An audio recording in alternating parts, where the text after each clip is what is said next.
SOS Ministries Marijuana Tract. Since 1996, 9 states have voted to legalize medical marijuana. Still, marijuana remains illegal throughout the U.S.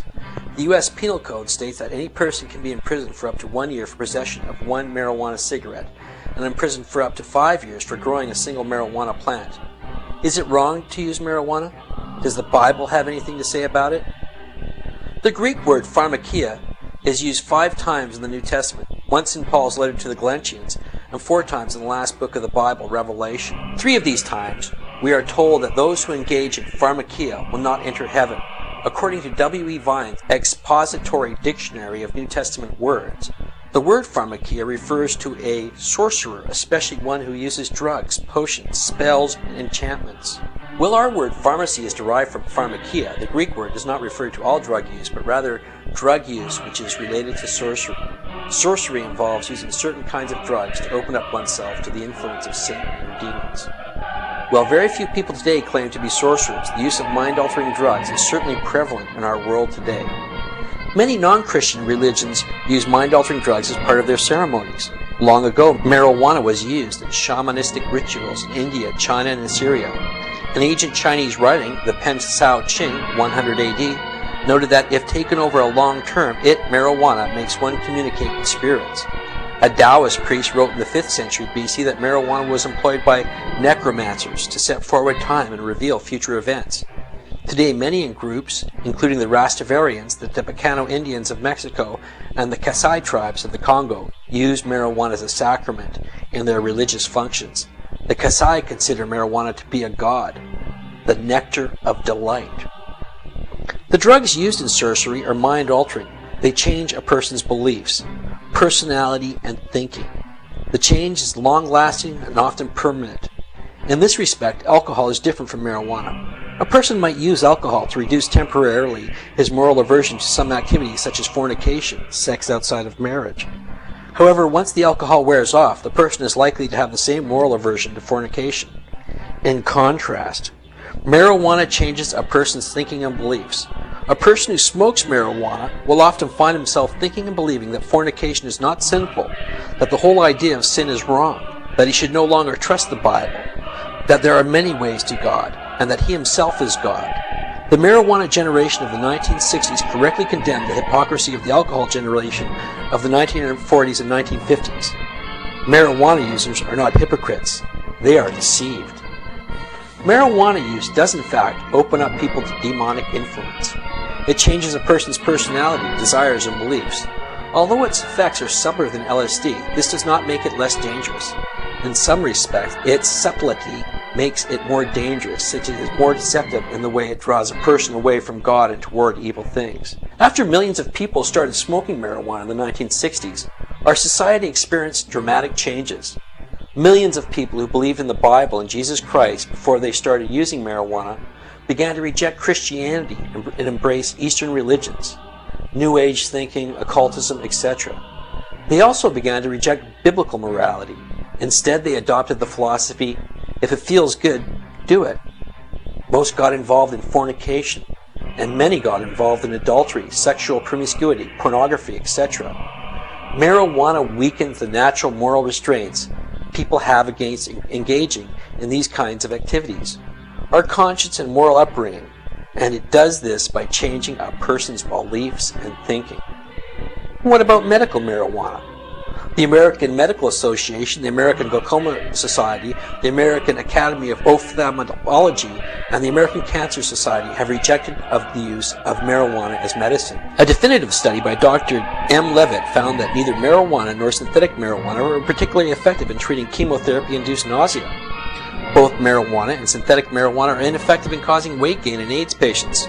Marijuana can cause blindness in glaucoma patients by masking symptoms. Marijuana is not recognized as a medicine in generally accepted drug handbooks, medical references, or textbooks. Medical marijuana, Truth and Lies, number 1. Advocates of medical marijuana often suggest it will help relieve pain in the dying, knowing that marijuana opens people up to demonic influences. I certainly would not recommend that anyone use it, especially those who will soon meet their maker. Billy Graham, September 8, 1972. Question: what part can organized religion play in combating the growing drug problem? Answer. I think that a professor has written a book over here at Berkeley on this subject of religion and drugs. And he says that it's a very interesting phenomena to him that there is definitely a relationship between religion and drugs. The word pharmakia, which is a Greek word that we translate in the Bible as witchcraft, is the root word that we get the word drug from. And there is a relationship of some sort. And he said this in this book.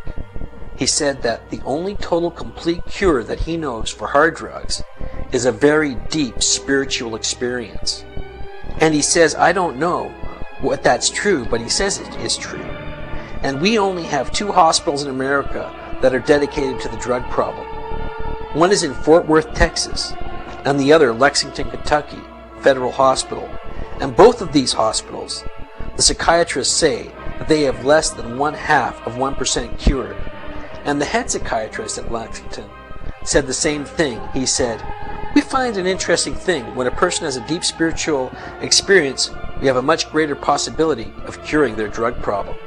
And of course we know the reason as Christians because we believe a supernatural act takes place when a person is born again. You know, I had a drinking problem. Right now I should be in a bar in Texas, not the Oval Office. There is only one reason that I am in the Oval Office and not in a bar. I found faith. I found God. I am here because of the powers of prayer. There are faith-based organizations in drug treatment that work so well because they convince a person to turn their life over to Christ.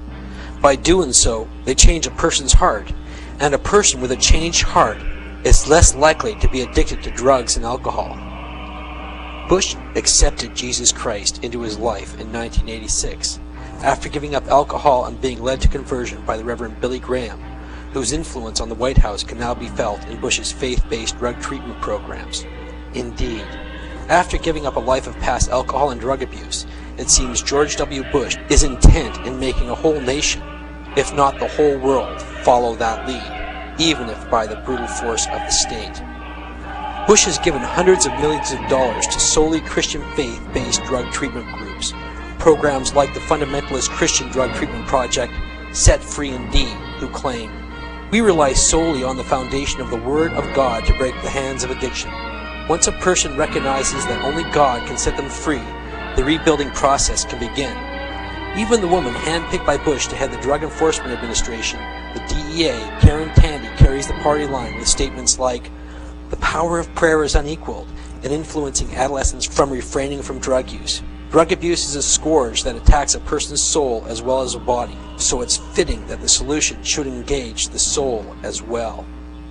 Also last year, Bush launched Faith, the Anti-Drug, a multi-million-dollar campaign to encourage the religious community to incorporate pot abstinence into their spiritual teachings. Faith plays a powerful role in preventing youth marijuana use, announced drug czar John Walters, himself a disciple of Bush's new faith-based drug treatment programs and initiatives. He added, we are urging youth ministers, volunteers, and faith leaders to integrate drug prevention messages and activities into their sermons and youth programming, and providing them with key tools and resources to make a difference.